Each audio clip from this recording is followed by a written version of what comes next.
मोगम time घालू नये. लाख लोकांना आतापर्यंत प्रमाणपत्र वितरित केले. त्याचं पत्र आपल्याकडे दिलं.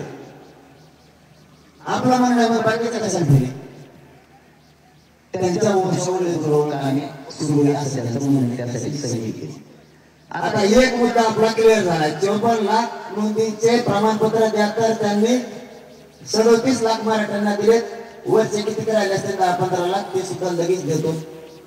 पण आता ज्या लोकांना मिळाले त्यांचा डाटा बी आपण मागितला. नेमके दिलेत कोणाला.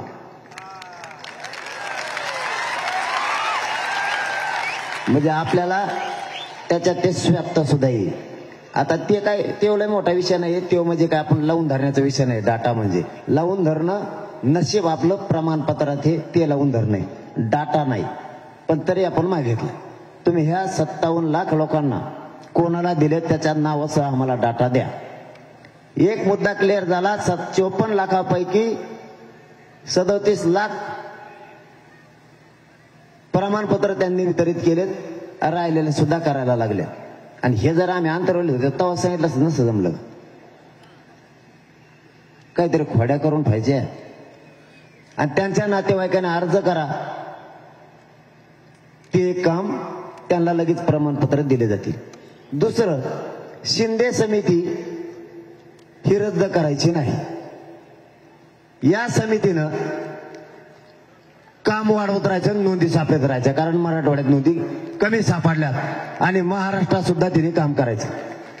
त्यांनी तिची 2 महिने मुदत वाढवली. आणखी आपलं म्हणणं 1 वर्षभर वाढवा, टप्प्याटप्प्यानं वाढीत येईल असं म्हणलेत. सध्या 2 महिनेच त्यांनी वाढवली. हे 2 कामं. तिसरं काम सगळ्यात महत्वाचं, ज्याची नोंद मिळाली आणि ज्याची नोंद मिळाली नाही, ज्याची नोंद मिळाली त्याच्या गणगोतातील सगळ्या सोयऱ्यांना सुद्धा त्याच प्रमाणपत्राच्या आधारावर प्रमाणपत्र द्यायचे. आणि त्याचा अध्यादेश आम्हाला पाहिजे.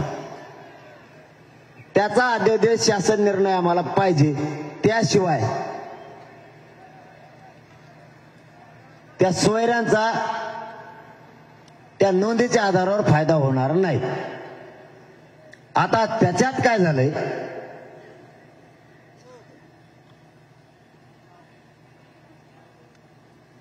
सगळ्या सोयऱ्यांची अधिसूचना म्हणजे राजपत्र जो अध्यादेश येणार आहे, अध्यादेश आपल्यासाठी महत्वाचा आहे.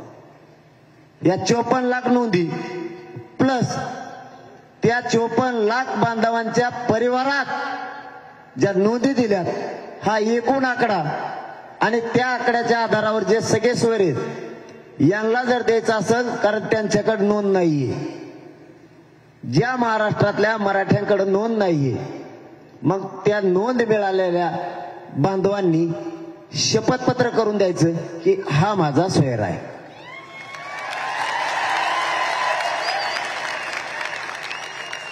आणि त्या आधारावरती त्याला प्रमाणपत्र द्यायचं.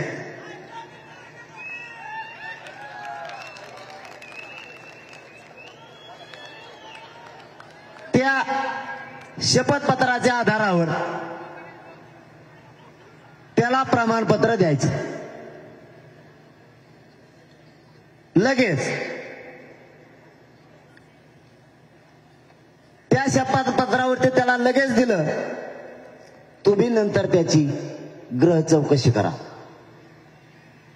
तो जर खोटा पाहुणा असला देऊ नका. पटतंय की नाही तुम्हाला? खऱ्याला खरं, खोट्याला खोटं. पण शपथपत्र घेताना ते 100 रुपयाच्या बॉन्डवरचं तुम्ही घेतलं, आमचे पैसे किती चालले? त्याच्यात कमाईच का?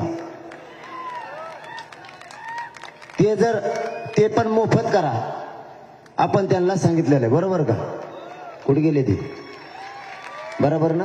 हा, मोफत करा म्हणून सांगितलं, त्यांनी हा म्हणले. कारण 100 रुपये 5 कोटीला गुन्हेले तर मेले ना मराठी पैसे भरू. आता मेन खुटी ते झालं का? आता ध्यानात आलं सगळं. आता खरी खुटी राहिली उलशी. आता खोट्या खाट्याशिवाय थुतत नाही त्याला, मी तर काय करू? ते सगळ्या शेवटी सांगू का कोण आहे का नाही? खोट्या खाट्या शेवटी सांगितलेलं बऱ्या. सगळ्या सोयऱ्याची उलशी खुटी आहे ती शेवटी सांगत उलशी.